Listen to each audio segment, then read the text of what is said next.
Hey everyone, my name is Sam Fikel. I'm a loan officer, and here at Cornerstone First Mortgage, we offer a ton of different loan programs, and I thought I'd make this video to just briefly blaze through everything that we can do for you. My main objective with this video is to, first, I want to be your preferred lender, right? I want to be the first choice that comes to mind when you want to get financing. But I also want to establish myself as your best second option, right? If the cookie cutter deal that you thought would go through, no problem, ended up not going through, I can do rescue loans all day long, and we've got solutions to help that loan get closed. So without further ado, I've got a page of notes to make sure I don't miss anything. Let's get started. This video is going to be split into three sections. There's agency loans, non-QM loans, and alternate financing. Agency loans are the most common loans out there to purchase real estate. These include your conventional Fannie Mae, Freddie Mac, FHA, VA, and USDA loans. Anybody can do those, and there's plenty of content about those programs out on the interwebs, so I'm mostly going to be focusing on the non-QM side. Non-QM loans or non-agency loans are basically loans that are not overseen by any federal agency. As a result, they have a lot more flexibility as far as income calculation and exceptions and different ways of getting the loan through. The only trade-off really is the difference in the interest rates and the down payment requirements. Be prepared to bring a larger down payment and need some reserves, but otherwise, this is a solution for those that are well prepared for it. First up is bank statement loans. This is for self-employed individuals, which make up 30% of home buyers out there. Self-employed individuals that don't structure their tax returns in a way that they can qualify for a mortgage with. So with bank statement programs, we basically just look at the deposits in the bank accounts and do an average of 12 or 24 months, and that's how we come up with the income calculation. Piggybacking off of that is a 1099 loan program. This is for self-employed borrowers who might not have all of their income cycle through their bank accounts because they deal with a lot of cash, but they still report that income to the IRS. So if you're both structuring your income taxes in a difficult way to qualify for a traditional agency loan, and that money isn't cycling through a bank statement, then you can go with a 1099 program and work it through that way. The same applies to a profit and loss program. Instead of doing bank statements or tax returns, we look at your profit and loss and calculate the income in that way. Next up is no income loans. This is really great for folks that are in a good financial position, but they just started their business and they don't have 12 months of bank statements, or they don't have 1099s or P&Ls or tax returns quite yet because they started their business so recently. And so the no income loan offers them the ability to buy a primary residence without verifying any income at all. The trade-off for that, I know there's a lot of skepticism about that. The trade-off is that you need 20% down and at least 12 months of reserves. So again, you have to be in a good financial position to do this, but it's an option in case you need to buy the house now. There's no prepayment penalties either. So if it makes sense to refinance in a year after you have that 12 months experience in the business, then that's a strategy as well. You can also get an investment property with no income either. This is called a DSCR loan, or debt service coverage ratio. I've been doing a lot of these lately. I've got 4 going on right now, and this basically uses the cash flow from the investment against the mortgage payment. And in some cases, you don't even need to have any cash flow at all. There are no DSCR ratio, no ratio DSCR loans that, yes, it's a higher interest rate, but if the appraisal comes in with low rents, then you can still push the loan through. It's just a slightly higher interest rate.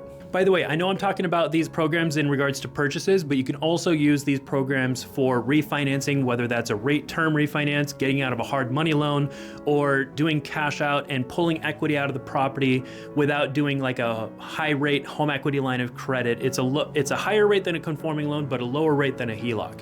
And so you can do a cash out refinance to tap into your equity and put that towards other investments, other endeavors.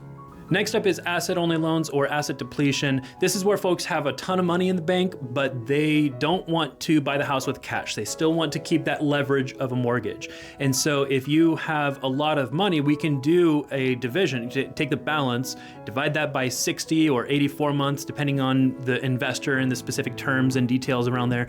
But we divide that by a certain number of months, and that's your income. This can be done on retirement accounts, savings, even checking accounts, CDs, stuff like that. Next up is ITIN loans and foreign national loans. The borrowers for these programs are undocumented, but the difference is I-10 borrowers are living and working in the United States and paying US taxes. Foreign nationals are based in a different country and they're purchasing property in the United States. Also, I-10 borrowers need to have established credit in the United States, whereas foreign nationals don't need to have US-based credit scores. And last but not least, with the non-QM programs is HELOCs, or home equity loans. This is where you can borrow against your home's available equity as a second mortgage without touching your first mortgage. So if you refinance or you purchased in 2020, 21, and you've got a superbly low interest rate, then instead of doing a cash out refinance and getting a high rate on everything, you can get a line of credit or a home equity loan and work on paying that off separately from your low rate first mortgage. HELOCs, or home equity lines of credit, are really great because they're a flexible tool in the tool belt. They're really great for short-term endeavors such as buying a flip, fixing it up, and then selling it.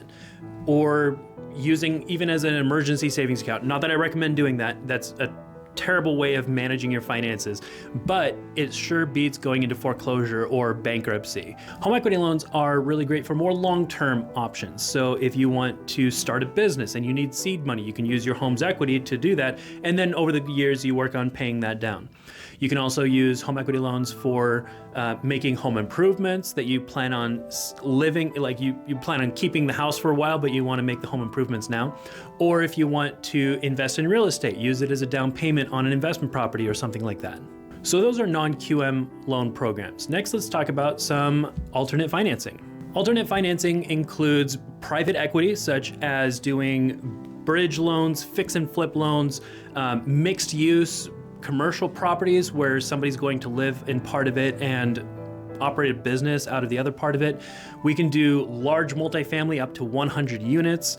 There's a lot of different things that you can do with private equity. You can also use builder and developer financing to purchase raw land and subdivide it, develop it, build properties to eventually sell, whether those properties are single family or townhouses or even apartment buildings. We've got options for those. You can also use this to purchase and or develop marinas, RV parks, commercial spaces like office buildings, gas stations, industrial warehouses, stuff like that. There's lots of different options when it comes to getting into this builder and developer stuff. Lastly, if you are a builder and you're building spec homes at volume, or you're building custom homes, or you're an investor doing one-offs here and there, we've got some really cool options for being the preferred lender to help you sell them. Because let's face it, as a builder, you've got to be able to offer some kind of incentive to attract buyers to you over any other builder. And so what we do is offer supremely low interest rates, way below market value. The builder pays for the discount points to buy down that rate on the back end, so the buyer doesn't have to pay for it. This gets categorized as a marketing expense for you, and the buyer enjoys a much lower rate that they can more easily qualify for, which opens up the pool of buyers that are available to purchase your inventory. Also, it keeps you from having to drop purchase prices, which keeps comps at a higher level moving forward into the development.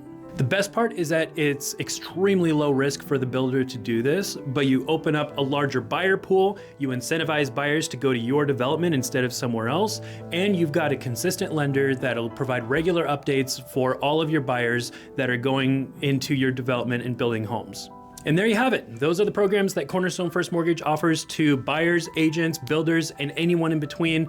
If you'd like to reach out and learn more, you can contact me at 509-385-5159. Shoot me a DM, send me an email, whatever works best for you, and I look forward to working with you.